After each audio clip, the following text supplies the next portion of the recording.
Hello and a very warm welcome to this British Academy event, Brits Abroad, the UK and its overseas citizens. I'm Ukti Jane Campion. I'm going to be your host for the next hour. I'm a radio documentary and podcast producer, and one of my projects at the moment is a 10-part podcast series for the Migration Museum on 400 years of British emigration history. So I've spent a lot of time in the last few months immersed in this history. I'm delighted to be taking part in this event today. I would like to introduce our speaker this evening, and it's Dr. Michaela Benson. Michaela is a reader in sociology at Goldsmiths. Her research explores contemporary citizenship and migration, and she is currently undertaking a British Academy mid-career fellowship working on Britain and its overseas citizens. And it's a really interesting period that she focuses on, which is from decolonisation to Brexit. She and I will be speaking for about 40 minutes, and then we'll be taking a selection of your questions. So if you'd like to pop a question to Michaela, please submit it using the Q&A function on your screens. And you are, of course, welcome to tweet during the event, and you can tag at British Academy, as you can see on the screen. So without any further ado, welcome, Michaela. And I know you've got some pop-up questions to keep us on our toes through this next hour. And it's an opportunity for people to test their knowledge of British emigration. And these will appear on everyone's screen throughout the event in the poll section. So do you want to kick off with the first question, Michaela? Yeah, thanks a lot, Mukti. So I thought we'd just start by asking a very simple question, which is approximately how many British citizens live abroad today? And you've got a selection there of 1 million, that's the first possibility, 2.8 million, 4.3 million, or 9.3 million. So I'll just give you a minute to decide what your answer is. And we should clarify maybe that this is people who are British citizens currently. So it's not people who were once British and moved and adopted another citizenship. They are still British citizens. Absolutely. So do you want to just repeat the question? That's how many British citizens living abroad right now? And the wonderful news is that C is the most popular answer, which is the right answer. It's 4.3 million, and 45% of the audience got that right. Hooray, we've also got a very bright audience with us, very well-informed audience, which is always good to know at the beginning. So let's start with, that is a very large number given the population of Britain, isn't it? Definitely. And one of the things that struck me in looking at your work is how the relationship between, when we think about British emigration, most people think of it in connection with colonial settlement and empire building. Can you tell me how much of that history, if you like, has shaped British emigration today? I think that that's a really interesting question and a really good starting point. I think what you've pointed to there is the extent to which emigration really was central to the imperial project, Britain's imperial project, essentially. And we have to remember that that included state sponsorship of emigration, as well as some of those more familiar tales around convict transportation, people, religious persecution, escaping religious persecution and things like that.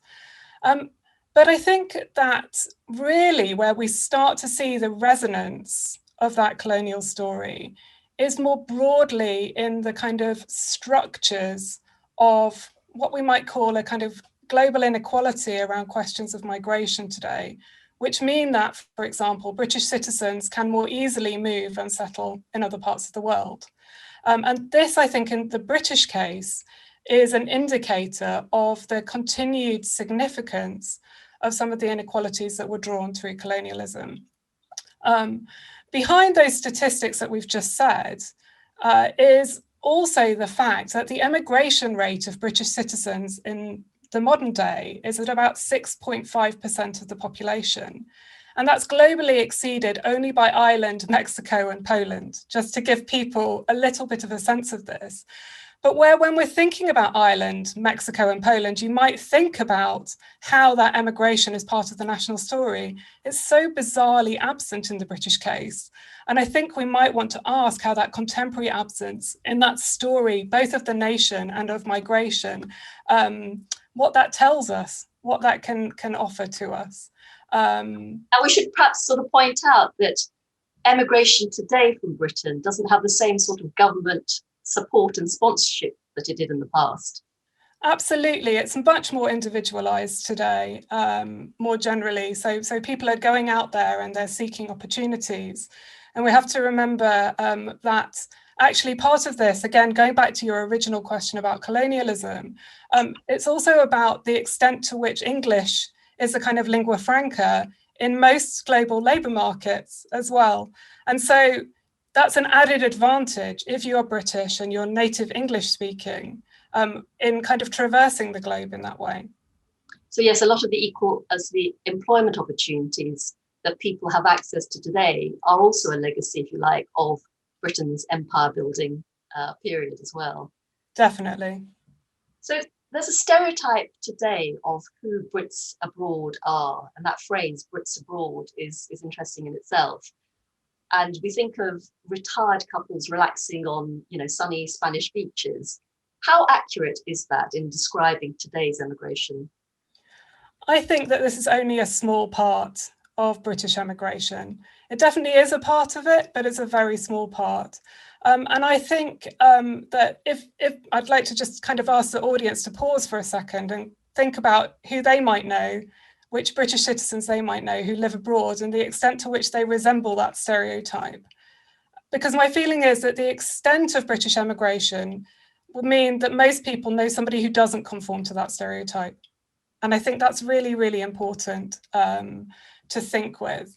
But I think that there's been a bit of a tendency to focus on the content of those stereotypes, and the kind of the reaction is often to say, well, actually, that's everything that we're not if you're British and you live abroad. And that I find, I can understand why people do that, but I also think that it's probably important to start asking a question about the work that a stereotype like that might do, not only in respect to kind of generating misunderstandings of who that population are, but also in respect to thinking about how they're caught up in questions of national identity and belonging in Britain. Because I see them as being caught up in this kind of more general public debate around migration and race relations to a certain extent in Britain today. If we start to strip this back a little bit, if we start to dissect that stereotype, what we get is an understanding of people who are migrants, who are identifiably different in some way from the local population, who fail to integrate, who don't live by local norms. And if we start to strip that back, we see a very, very familiar representation that circulates more regularly through the press in the UK, more often associated with migrants as racialized others. And we started to see these particular images of British people abroad emerging in the 1980s. This is something that my colleague Karen O'Reilly has highlighted repeatedly. And obviously the media has a central role to play within the circulation and perpetuation of these stereotypes. And I've faced this like on a regular basis since 2002, when I first started working with British citizens in Spain, that every time there's a news article about British populations living abroad, you get these stereotypes reproduced. So yeah, it's quite persistent. And that was particularly noticeable in the run up to Brexit. Whenever Britons living abroad were interviewed, it was very frequently the retired people in Spain who were being interviewed. And I did wonder whether that was giving an accurate representation of the spread of British citizens living in EU countries and what their range of views might be, and whether those were actually coming through in the debates. So maybe this is the time to pop your next question. Yeah, I'll respond to some of those issues shortly, but I think it's a really good segue into this question, which is how many British citizens living in the EU are of working age and below? And your options here are 36%, 54%, and 74%. So do you want to just explain what you think of as working age? Working age and below, by definitions, is 65 and below, essentially. Do we have the answers coming in? I'm just waiting. Oh, is this making people think a bit hard? This audience must have heard me speak before, I'm sure of it, because C is the most popular answer, 74%. It is also the accurate answer. But that's actually a very high proportion, isn't it? Citizens, British citizens living in the EU who are of working age rather than retired. So that's 74%. So yeah. Who are these workers? What are they doing? Do we have an idea of what the reasons why they're there? I mean, I think actually when we start to think about freedom of movement, it's unsurprising that it's 74%, because freedom of movement was primarily to do with the free movement of labour. So I think that that's a really important thing to bear in mind. So that 75% is workers, and that's workers people who work across all strata of the labour market. And I was trying to think of ways of kind of capturing the kind of diversity of jobs that people might be doing, and also the diversity of employment relations that might be at the core of that. And we have everything from people working in Europe's hospitality and tourism sectors who might be doing kind of seasonal labour, employed working in hotels, in bars, in the summertime, and perhaps working in the kind of the ski season in the winter. But it's also the people who, because of the mutual recognition of professional qualifications, were able to work in kind of quite highly skilled professions across the EU. So I'm thinking about law, architecture, but also people who work, for example, like I do in the university sector. There was a great deal of mobility across the EU, of which British citizens were one of the biggest populations moving, taking advantage of that freedom of movement. But I think that there's another question when we start to talk about who the British are, who live in the EU. I think that it's important to kind of remember that there's no real reason why the British population who live in the EU would be any less diverse than the UK population as a whole. And this means remembering that this is a population that includes children, it includes people of colour. So, you know, Britain's population has for a long time been multi-ethnic. It includes young people who are studying or looking for work, and it includes those with chronic health conditions and disabilities. And these are just some headlines. Clearly, that is not the entirety of it. And my final point that I wanted to raise is that while very often when we're talking about migration, we talk about individuals, there's quite significant family dimensions to this as well. And there are British citizens who live across the EU who are in intra-EU families, you know, where they might be British, their partner might be German, their children might be German and British. And that's really, I think, a very important recognition. And they're definitely a population who don't readily come to mind when we think about British citizens who live in the EU. But it reminds us that British citizens moving within the EU while Britain was in the EU were quite often economically and socially integrated in the places that they live. And that's definitely not the headline that we were getting all the way through the referendum, and indeed all the way through kind of Brexit negotiations and even in the modern day. So do you have any information about the change in British emigration to the EU in the lead up to Brexit? Now, this is kind of difficult because we don't have up to the minute statistics. In fact, we have very few statistics that we can really rely on when it comes to questions of emigration. So my response is speculative in some respects, but it's informed by years and years of having worked with British populations and concerns over British emigration and looking at what happens at moments of kind of social, economic and political transformation. I think what we can say is that at those kind of crunch points, you start to see quite significant changes in decision making. And what happens is that people are more likely to choose one end of a decision or the other, yes or no, rather than waver in the middle. So people become more decisive. So we've seen much more decisive moves of people. And I do know British people who've moved very close to actually the end of transition, for whom Brexit was clearly part of the decision, because obviously after the end of last year, they would have been living in Europe on very different terms to the ones that they're living in moving before the end of transition. So in kind of stable times, shall we say, if such a thing exists, or more certain times than we live in at the moment, people might have been wavering about whether they would move or not. Whereas actually, at this point in time, people are more likely to make firm decisions and to move in respect to that. That's interesting, because for my podcast that I've been making, I've interviewed quite a few people as well. One of the things that came up was how in the pre-Brexit situation, everybody felt very highly mobile. Even if they weren't actually mobile, they felt that they could, skip back to Britain whenever they wanted, catch up with older relatives, wider family and celebrations, all those sort of things. And one of the things that came out was a concern about not having that ability to be as mobile, and what that implied for those sort of social relations that they've been able to maintain over all the years when Britain was part of the EU. So I wonder whether you had that, any sense of that coming up as well. Yeah, I certainly think that that was one of the uncertainties that people had, the people who were taking part in the research. And I think that that will have been exacerbated by the pandemic as well, which has actually put the brakes on a lot of that ease of mobility. So that's definitely part of the story.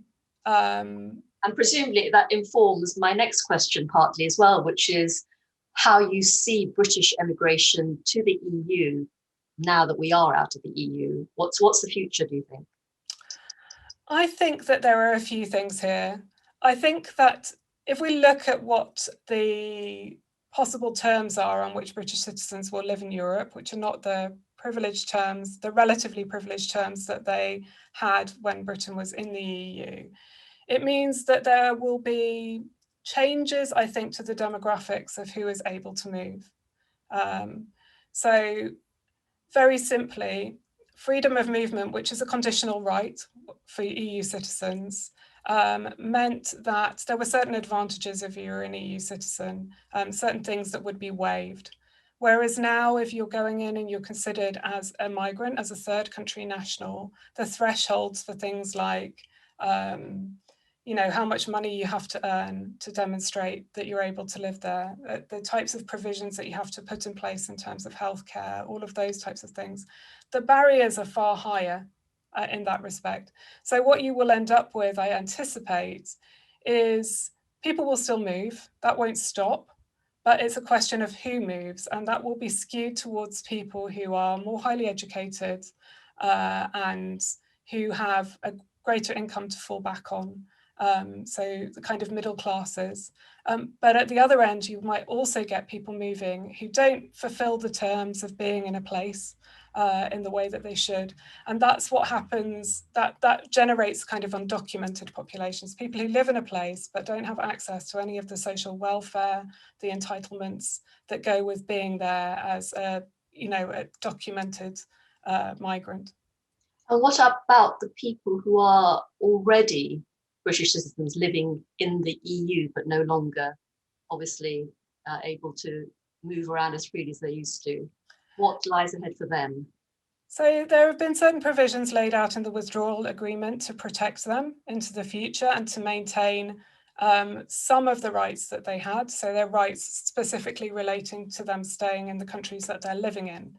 This creates some problems because quite a lot of people were relying on continued freedom of movement within the EU. So they've gone from being people who were able to be mobile around the EU to people who are kind of linked to the country that they've lived in through those registration procedures. And I should also say that one of the concerns around the kind of implementation of the withdrawal agreement that I have stated all the way from the beginning is that people are quite unevenly positioned in respect to whether they can kind of meet the requirements that are laid out by different countries for them to stay there.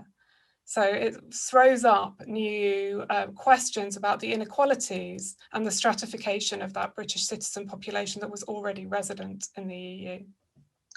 So are there any historical precedents, if you like, for where the status of British citizens living overseas has been changed by Britain's changing position in the world, in changing government policy? Okay, so before I answer that question, I'd like to go back to the quiz if I can, because this sets the stage a little bit for the conversation that we're about to have. And the question that I want to share with you is the question of which year the concept of citizenship was first introduced into British nationality law. And your options here are 1707, 1870, 1914, and 1948. So just to repeat the question, the concept of citizenship was first introduced into British law in which year? 1707, 1870, 1914, or 1948? Those are all quite significant dates, aren't they, in terms of Britain's history? Absolutely, absolutely.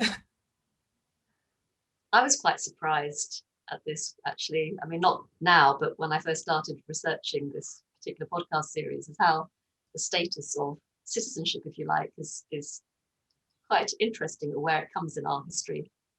Yes, I noticed there that you're being very careful not to reveal the answer. Give away the answer, I know. How are we doing? Is this making people think a bit harder? Oh, they've also been given the next question as well. No, not yet.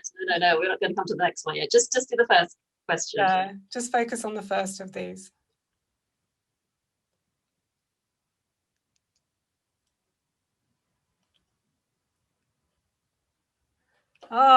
So once again, the audience have come up with the majority response is 1948, which is the correct answer. Excellent, excellent. Well, it's for a lot of people, I think that is quite surprising still, the fact that it's so recent. So tell me what happened in 1948 for the people who didn't get that right. So in 1948, this is when we see the emergence of the British Nationality Act. This is the first Nationality Act. It replaces an act that came before it, which was the Nationality and Aliens Act of 1914, which is why 1914 is a significant date. And the reason that this act in 1948 comes about is because Britain's colonies are becoming increasingly vocal about independence. And they have started to initiate putting in place systems where they can issue local citizenship. So you see it starting to happen, or had already happened in Canada, actually, and in India. And so Britain suddenly turns around and realizes, this is kind of a situation where we should probably step in and put in place our own citizenship. Before that, there's this idea of subjecthood. Everybody across the empire has the same legal status as subjects. People could actually move freely. So we already had free movement and things like that. Now, the reason I think that this is significant in answering your question, Mukti, is that if we start to take an approach that recognises that people across the colonies and the UK were citizens in 1948, then we have a different starting point for answering that question. Because it's not then just about people whose citizenship is contingent on them having a link to the UK. It's also about saying, okay, in 1948, the people of Hong Kong had British citizenship.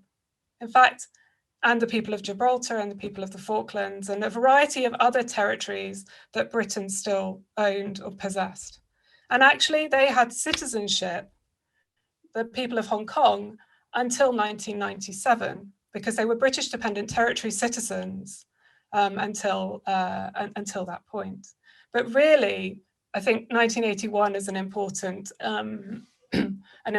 point to kind of bear in mind, the point at which it gets severed, because then they become citizens of a different territory, not citizens of the UK, if that makes sense. So that's one example, but there are other examples as well, aren't there?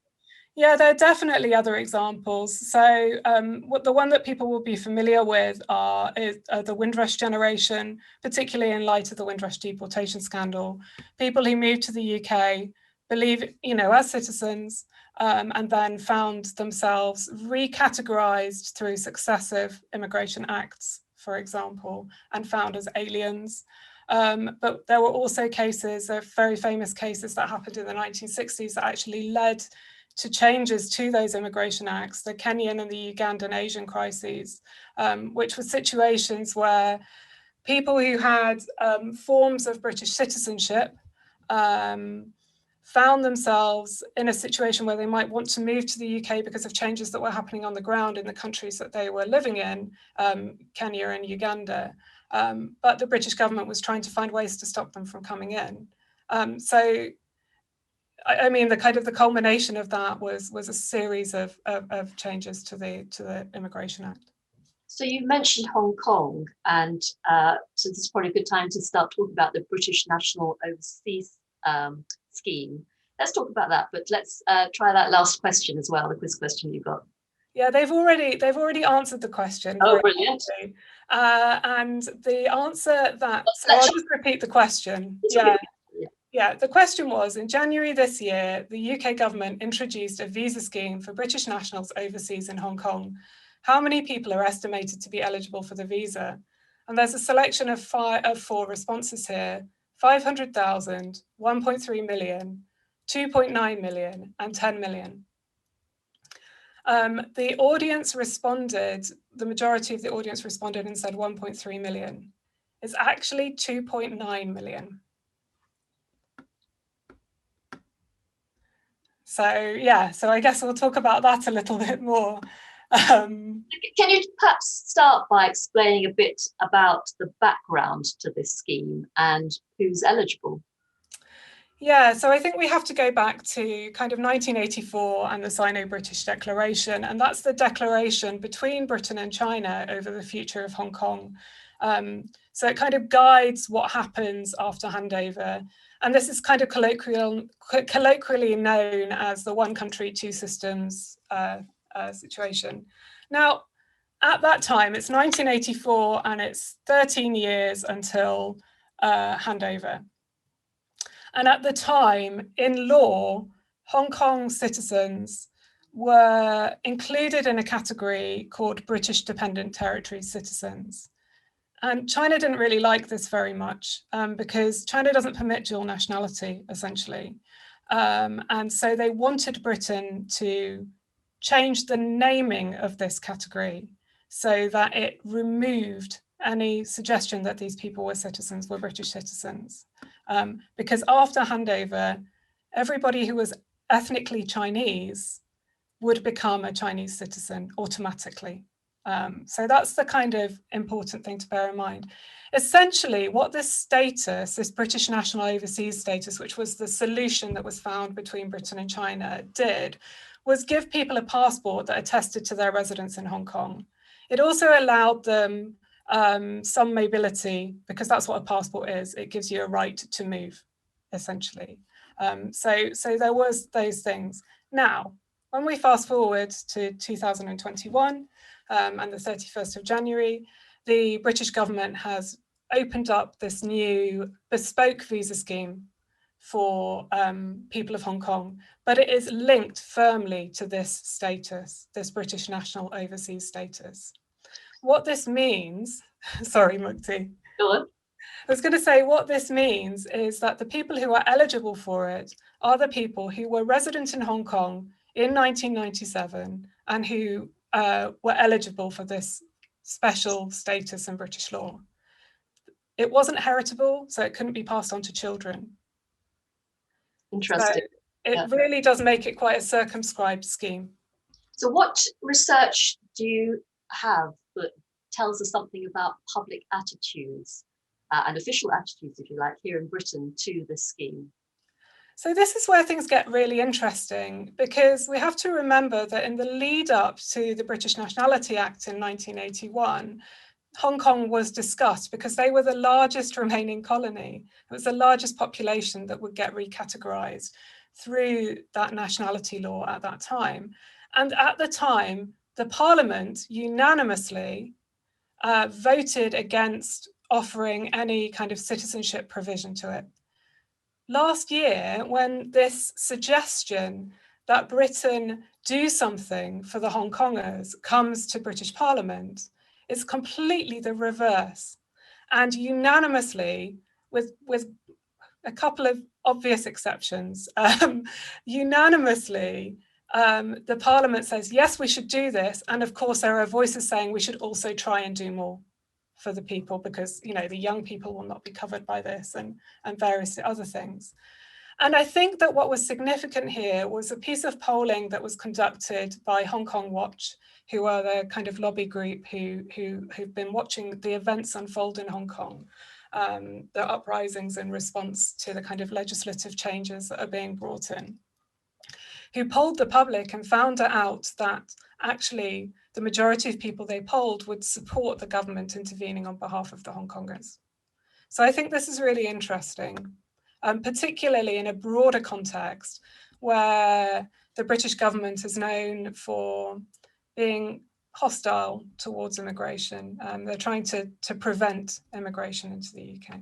How much do you think that was affected by the debate around Brexit and, you know, Britain being seen to be a more sort of global country, and also the Windrush scandal? Do you think those two things informed public opinion?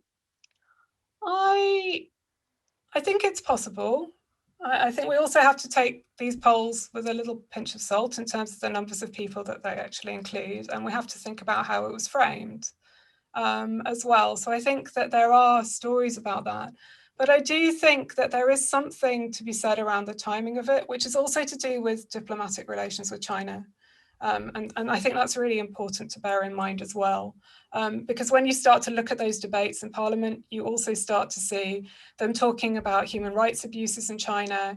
You start to see questions around, you know, what role Chinese companies should play in the provision of 5G in the UK. So there's a whole range of kind of diplomatic issues within which this is also tucked in. In terms of the public, which is really what you asked, I think that there is greater awareness, I think, of what some of the issues are at the moment around Britain's borders and what they've done historically for people. But I also suspect that actually people are not very well aware of actually what the status of the Hong Kongers was in British law until this moment. Exactly. We're drawing to the end of our little bit of the conversation for this session, but I just want to ask you one final question, which is to look ahead and give us a picture of how you see British emigration in the coming years. Do you think there will be a shift away from Europe? I think it's important to say that while Europe has been a really significant part of the British emigration story, that British citizens have moved all over the world. I mean, this is something that's really quite noticeable about British emigration. British citizens consistently move and settle on a global scale. Again, going back to the original question about colonialism, I suspect there might be some shifts in respect to what opportunities are available to people in Europe in consequence of Brexit that will reshape those demographics in some of the ways that I talked about before. And it's possible that, I mean, we'll see. We'll have to wait and see, I think, really, how much of a share of that emigration actually is still to Europe. But I suspect there will still be quite a strong component of emigration to Europe. Fantastic. Thank you very much, Michaela. We're going to move on to questions, and I see we've got a couple up here. So shall I just shout them out? First question is, the British are famously monoglottal, i.e. speak just a single language. Is this perception true? If so, they would appear to be at a real disadvantage living and working in non-English speaking countries. Are they able to survive because the status of British as a lingua franca means that they have a common tongue? If not, how do they cope? That's from John Cartledge. I would like to kind of say that we should be wary of assuming that British citizens are monoglottal. I think that's how I would put it. And I think when we start to see the extent to which British citizens have settled all over the world and are economically and socially integrated in the places that they live, then actually we can dispel that image quite quickly. So this goes back to your Brits abroad stereotype that we discussed earlier, doesn't it? So that's interesting. Yeah, definitely. And a recent study by a campaign group called Brexpats Hear Our Voice found that it was remarkable the number of different languages these British citizens who lived all over the world spoke. Really, really remarkable. They found, I can't remember, maybe some of them in the audience and might be able to drop in the exact number, but it was incredible how many different languages British citizens who live abroad speak. That's good to hear. There's another question here about how many Brits abroad have decided to return to the UK since Brexit. Do you have figures on that? I do not have figures on that. We just started a new piece of research where we will be looking more closely at the statistics and seeing what's available and what's absent. But yes, the most recent statistics we will have at the moment will be from about 2019 that we'll be able to drill down and actually have a look at the data. So it's a bit early to tell in terms of who came back before Brexit, essentially. And again, presumably the pandemic has impacted on some of those decisions as well. So the pandemic will have impacted. And I think that the other thing to bear in mind is that, I mean, there was some research done after the global financial crisis, which concluded that, you know, quite a lot of British citizens, for example, were returning from some of the more crisis-afflicted European countries at the time. But there've always been a proportion of British citizens who return home. And actually, when you started to look at the statistical the kind of percentage distribution, actually the percentage wasn't that much higher than any other time. So I think that's also important to bear in mind. It's interesting, isn't it? Because I know from the work I've been doing on sort of earlier history of British emigration, you know, 300-400 years ago, if you migrated, it was usually a one-way trip. Whereas clearly for the last 150 years, the possibility of coming backwards and forwards has made migration much less of a big single life decision. And we'll probably carry on seeing that in the sort of period going forward. I have a comment here from somebody. It's not a question, but I'd like to just share it with you, which is from somebody who's lived overseas for 50 years. And he's sort of commenting on the fact that the exclusion of overseas Britons from the Brexit referendum was something he found appalling. And I just wonder whether you have any comments on that. I mean, I'm not trying to make a pro or anti-Brexit point here, but do you think the way that overseas citizens are allowed to participate in policy making back in Britain is sort of adequately evolved given the way that we might be moving forward? I think this is a really important point, and I'm sure that whoever submitted that will be aware that one of the things that was announced in the budget last week was £2.5 million to work towards extending the franchise for British citizens who live overseas. For those in the audience who don't know this, once you have lived abroad for 15 years, you lose your right to vote in general elections and in local elections in the UK. And these were the rules that were used for the Brexit referendum. I think, I mean, you will also have seen, it's been in the news in the headlines over the last few days in among the kind of Meghan Markle discussion as well, which is to do with, you know, tax avoiders being allowed to vote. That's kind of how it gets regularly framed. I'm not saying that I agree with that framing at all, and I'm very well aware that lots of British citizens who live abroad do actually pay some taxes in the UK for a variety of reasons. So it's a very, very live issue. It's obviously a very sensitive issue for lots of reasons. Britain is not the only country that has limits on franchise for overseas citizens. If you go across the Irish Sea, they lose their rights to vote after 18 months. And I think that's really significant. But yeah, it speaks slightly to the wider question, which I know you were considering as well, which is how much overseas British citizens are seen as a resource in building Britain's relationships with other parts of the world. Yeah, definitely. I mean, this is a kind of tricky one around kind of global Britain, really, and the relationship that the British state has with its citizens overseas. And I think that the question about franchise helps us to kind of shine light on how ambiguous the British government are. And we could say ambiguous, other times we might say neglectful of the British citizen population who've lived abroad. And I do wonder what the kind of, I have genuinely no idea what is going to happen going forwards in terms of how the British government decide to engage with their citizens overseas. But so far, the track record has not been very, very good. And I think that that's really important. I mean, I see time and time again a finding that we found through the research that we did on Brexit, which was the feeling that British citizens who live overseas feel completely out of sight and out of mind of the British government. And I've seen that again repeated today in a series of things I've been reading, short reports, comments by British citizens who live overseas. Just time and again, it seems that the British government are completely out of touch. And I should just say that, yes, the current Conservative government have put in place some budgetary provision in order to permit franchise.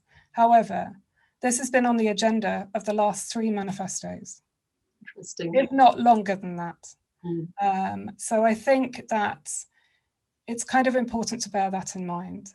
And on the other side, repeatedly, when we see the opposition protesting against this franchise, it's because they want that discussion to happen within a broader conversation around electoral reform. So that again brings it back home to those kind of questions about who is part of that political community. Is it 16 and 17-year-olds? Is it British citizens who live abroad? Is it migrants, people who are here as third country nationals, which is also part of that conversation? Let me just come to another question here, which is what proportion of the 4.3 million British people overseas actually live in Europe? So I should also go back to a comment that you made earlier around this and the numbers, because actually when we count numbers of British citizens who live abroad, it will not include people who have dual nationality. So that's the first thing to bear in mind. So this could be quite a massive underestimation. The estimates of British citizens who live abroad, I'm going to stick with the 1.2 million of the Europeans, the British who live in Europe. This is a contested figure, as I've written about repeatedly, for lots of reasons. It's likely that it's far higher than that when you start to kind of add in the dual citizens. Okay, there's another question here. Is it true that Hong Kongers need to be proactive and apply for the BNO passports? Therefore, that's the more educated Western-looking folk who would have applied for it and are now eligible to come to the UK. No, that's not right. So it's people who can demonstrate that they would have been eligible for BNO status, as far as I understand. Okay. Question here. Could you give an estimate of British spouses of other nationalities outside the EU? My feeling is that many were mobile immigration and emigration, often not at once and for all, but people who used to come and go. And financial restrictions in the UK limits return here, especially for those who've got children in such mixed marriages. I can't. It's a very, very complex question and a really important one. I don't have statistics to hand around that, but I think it's a really important point. There are a couple of things I just wanted to pick up on. Quite often, those migration decisions, whether you're British or otherwise, are a little they're not like, right, I'm going to go and I'm going to stay. They might be, oh, go and see what it's like for a while, and then, I might stay, which is one of the reasons why we have problems around emigration statistics, because the way that they are developed is through asking people what their reasons for leaving the country are and how long they think they're going to be away for. And I think that's a really important thing to point out. So yes, so you may go somewhere, meet someone, stay a bit longer than you thought. The reasons for being there might be different to the reasons that you went in the first place, and that's really important. But I think that the second half of the question about return is really also very significant. One of the things that I didn't mention when I was talking about Brexit is what happens if British citizens want to come back to the UK. For example, if they want to look after an elderly relative or what have you, what happens to their non-British spouses at that point in time? Because it turns out that British citizens, under the terms of the withdrawal agreement, returning British citizens do not have the right to kind of an exemption from the spousal visa regulations. So you can't just bring a spouse into the country who doesn't have British citizenship if you're a British citizen. And this is really, really important. That's a massive change for a lot of people right now, isn't it? Surely there's a strong case for arguing that if you live somewhere else, subject to the laws of that country, that's the government you should be voting for. So why should someone who's chosen to be away from Britain for 15 plus years continue to have a say in how this country is governed? I mean, obviously, that is a question. It's one worth thinking about. But I think that the assumption is that once you leave a place, that you no longer have, that there's nothing that place can do to you. Let's put it that way. So I think that the question about the referendum is a particularly important one, because of course this was a referendum that was going to change the status of those British citizens who lived in other European countries, and yet large proportions of them did not have a say in that. They were going to be directly affected by it, by the outcome of that referendum.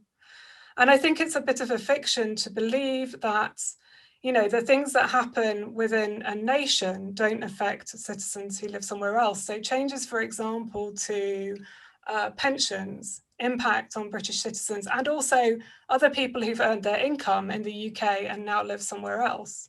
So those types of decisions do have a much longer, wider geographical reach than the nation. And I think we need to remember that as well. Yeah. There's a question here which might be quite a nice one to end on as well, which is, thank you for your talk. Where do you see your research going next? I can imagine there's all sorts of interesting further lines of inquiry. So immediately, at the moment, I'm working on this project called Britain and its Overseas Citizens, which is trying to bring into conversation some of those things around the Hong Kongers and that longer history with Brexit. But I also will be starting a new project, which is about, it's called Reordering Britain and Britons After Brexit, which tries to reshape Britain's contemporary migration story in consequence of Brexit, and brings into conversation emigration, immigration, repatriation, and different populations, including British citizens in the EU, UK, EU citizens in the now EU migrants in the UK, and third country nationals, to try and understand and bring a more kind of comprehensive story to the fore about what Britain's contemporary migration story really is. Do you think the whole sort of conversation around emigration, British emigration, also needs just to become more central to a lot of our debates? Exactly, and that's why we designed the project in that way, to kind of say, actually, you know, when we look at migration statistics, emigration is a really important part of this, and yet we're almost entirely silent on questions of emigration. There's hardly any academic research on British citizens who live abroad today, and that is an important part of the conversation. And is part of that research also about making it easier to collect immigration statistics, because it's still quite hit and miss, isn't it? Part of that research is about highlighting what the gaps are in the available statistics and continuing to argue for better statistics, which I've been trying to do for a very, very long time. So, so yes, I will carry on trying to get more accurate statistics around immigration. That's fantastic. Just really want to sort of say thank you very much to you. I also wanted to draw attention to the fact that you have made a number of podcasts around your research on Brits in Europe, particularly, which presumably is still available. Yeah. those? Yeah, we can do a little plug. It's the Brexit Brits Abroad podcast, and you will be able to find it on almost any platform. Includes some fantastic interviews with British citizens who've settled across Europe, talking about Brexit and its impact on their lives. Excellent. And the podcast series that I'll be making for the Migration Museum is called Departures.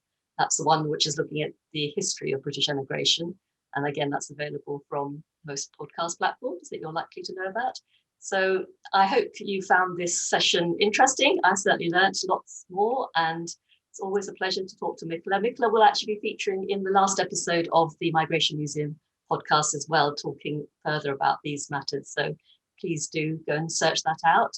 Thank you for all your questions, and thank you for being such an enthusiastic and well-informed audience for the quizzes as well, quiz questions. So we hope this conversation will continue in the future, because I know Michaela and other people's work in this area is such an important part of so many public debates that are going on at the moment. So many thanks to everybody. Thank you, Mukti.